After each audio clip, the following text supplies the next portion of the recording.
Tracy and I both retired in 2024. We've been enjoying our free time and having the ability to travel, and one of our bucket list was going to Alaska. So we're on our way to Seattle, where we are going to board a 9-day cruise aboard the Norwegian Joy.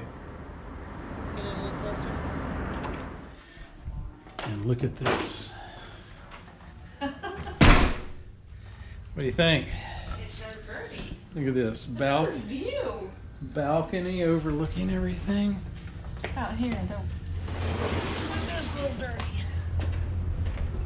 Oh my goodness. And that literally is the cruise terminal right there.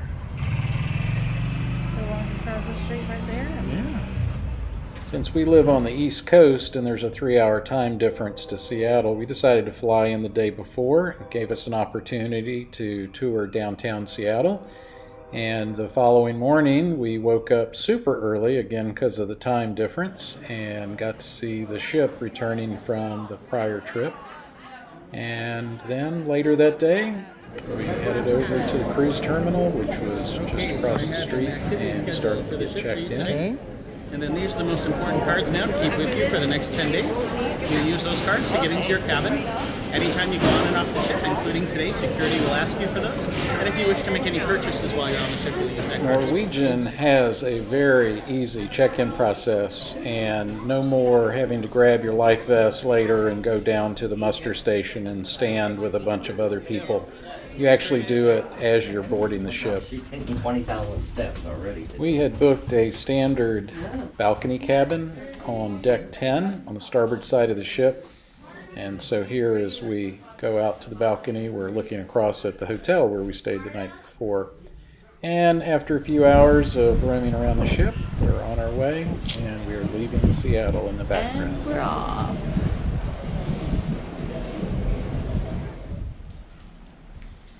We were told to expect wet conditions. Alaska in the summertime is notoriously rainy, and that actually came to pass.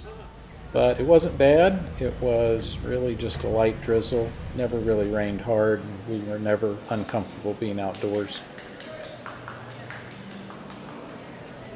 These cruise ports never miss an opportunity to separate the tourist from some of their dollars. And Ketchikan was no exception. You had to walk through basically a store to get to the buses for your excursions. Could have been. Our first excursion was billed as a wildlife safari. In fact, it was a boat tour, and even though it was raining, the boat had an enclosed cabin that was heated, so it was very comfortable. And we did get to see a lot of bald eagles. We saw some seals. And then ultimately we made our way to an island where we disembarked and got to enjoy a nice lunch in the rainforest.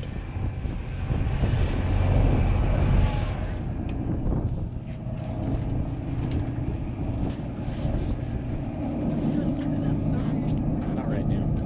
Maybe when we get off the ship. You know, going up and enjoying your family?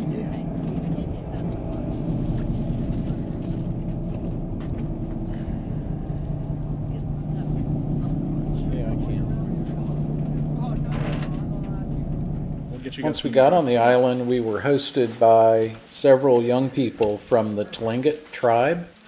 They actually live on an adjacent island and come over to host these cruise outings. Yeah, we try to use as much parts of the beach as possible. It's a rainforest. The highlight of the day was cooking our own food over an open fire, and I'll let Tracy tell you what the hot dogs were made out of. That's mine. Good, man. That's a good one. That's how I like So, it. Tracy, what are the hot dogs made out of? Reindeer. Yep. Whoop. I swear I've only had one beer. That's all right. However many you had, no biggie.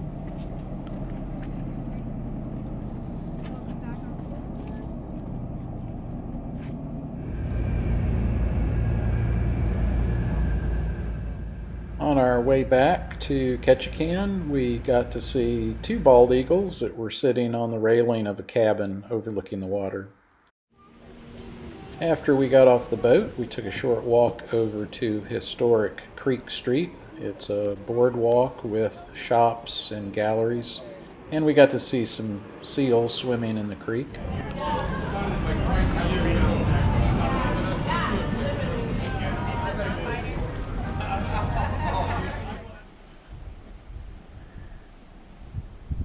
Our cruise took what's called the Inside Passage route, and there were always beautiful sights to see with the mountains in the background. Our next stop was Juneau, and that is Alaska's capital city. And here's a tram that you can take up to the top of the mountain if you want to get a perspective from up high. What do you see? Tracy's King Crab Shack, and I see lunch. Look at that. Since my wife's name is Tracy, we naturally had to stop at Tracy's King Crab Shack for lunch. And it was really good. The service was fast. You order at a counter and go have a seat, and they bring you your food.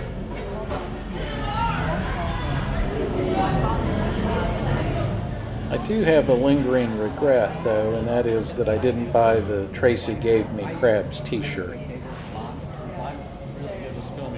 If you've seen our camping videos, you probably know we stopped one night at an alpaca farm, and this store featured nothing but alpaca products. Yeah. Our next stop is the Totem Pole Museum. I think this, you know what the story is here? Mm-mm. This man is like, no more, I've had enough kids. What's the story it's telling? He's like, no more, I've had enough kids. You're probably right, because every totem pole tells a story. Yeah. That's right. Let's see what this one says. Okay. Oh. Upside down baby. Whoa. She's birthing that baby. Oh, she is. Yeah.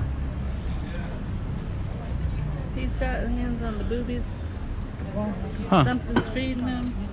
Yeah, that looks Later weird. that day, we made our way over to our whale watching tour.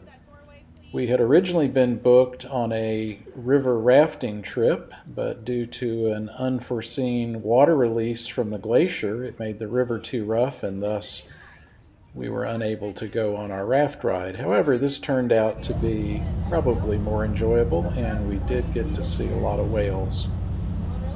This particular cruise operator offered a 100% money-back guarantee that you'd get to see whales, and this young lady fulfilled that obligation.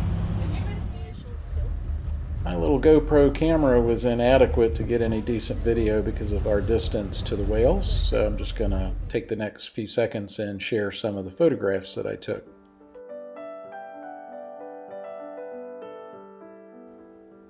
Humpback whales spend virtually all summer gorging on food in the nutrient-rich waters here in Alaska. And then as the water starts to cool in the winter, they head south, and some of them go to Hawaii, others go to Mexico and parts of the Caribbean.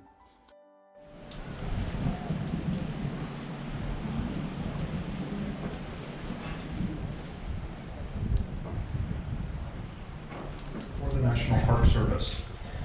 The following day, we got to spend cruising Glacier Bay, and the captain did an excellent job of giving everybody a good view of the glaciers that we passed by. And if you look just above this low ridge line,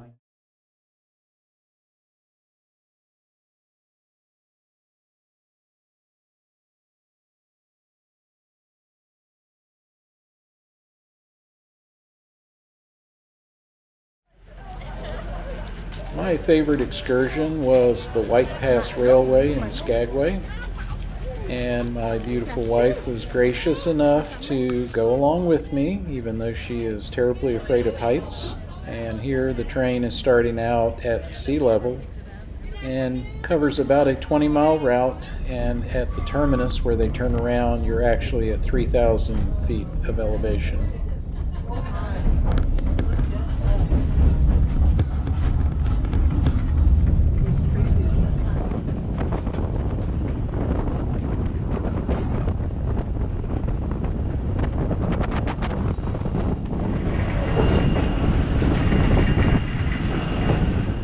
The views from this train were absolutely breathtaking. And on the way down, we ended up stopping at one point, and we didn't know if we were having a mechanical problem or what. But shortly thereafter, we realized that they were making room for a train that was going up the mountain in the opposite direction.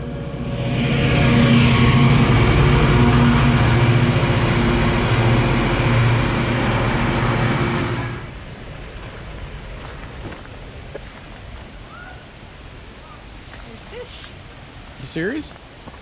I'll be darned, those are salmon. Those are salmon.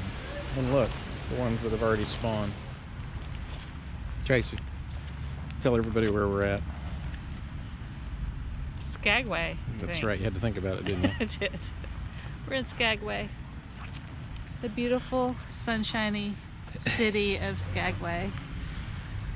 Actually, I'm loving this rain because Wade's walking in the rain with me, which he won't do back at home. Let me prove it.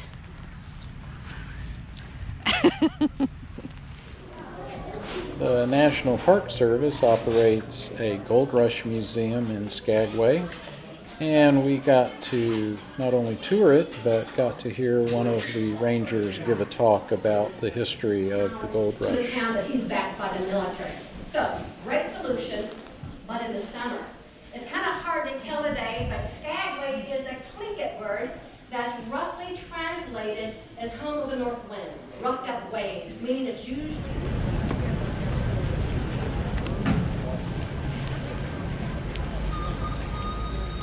Winters in this part of Alaska are brutal with lots of snowfall. So the railroad had to devise a way to keep the tracks clear. And that's what this massive machine chew is its on way the right. through the snow.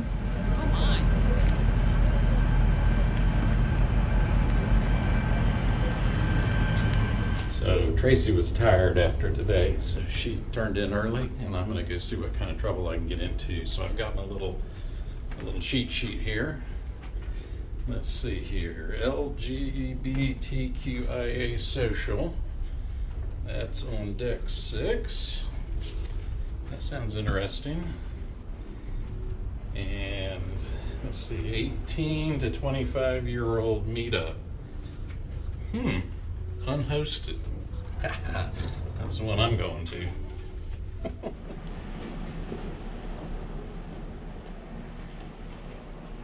As we headed back south towards Seattle, the weather cleared up and the blue sky came out. And here we're stopping in Sitka, where we are going to take a walking tour of a national park that features the history of totem poles in Alaska.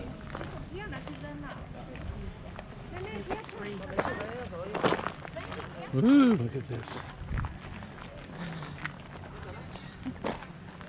Wow. Stepping into a movie scene. Yeah.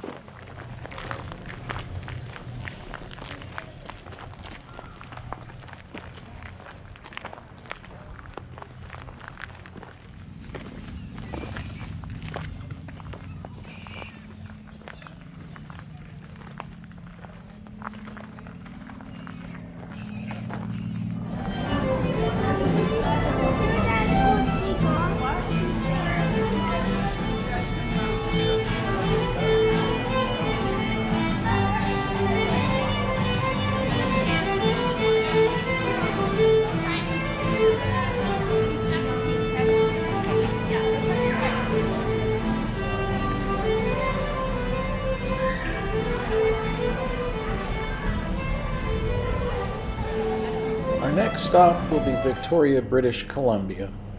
When we arrived, the weather was gorgeous, and we decided to take a walking tour of the Fisherman's Wharf area. So tell them where we're at, where we're headed. We are in Victoria, Canada, headed to the Fisherman's Wharf. Yep. Victoria is an absolute gorgeous destination. As we approached the Fisherman's Wharf area on the right, we saw the Parliament building.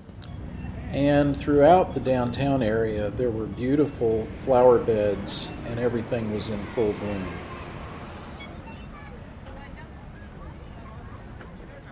As long as it's in the shade, doesn't matter. Maybe the one down there, so it's not quite so much traffic. Since the weather was so beautiful, we decided to have lunch outdoors on this patio overlooking the waterfront.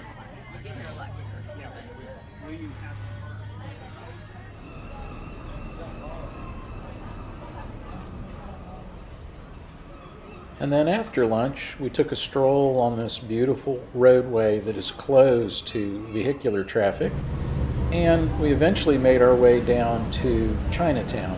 Yeah, we want to go down this way. We'll go down here.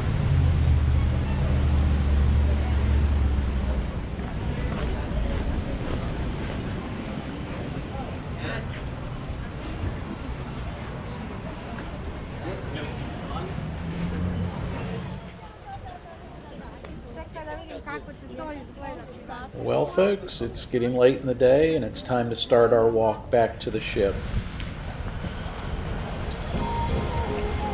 The pedestrian walkways down here.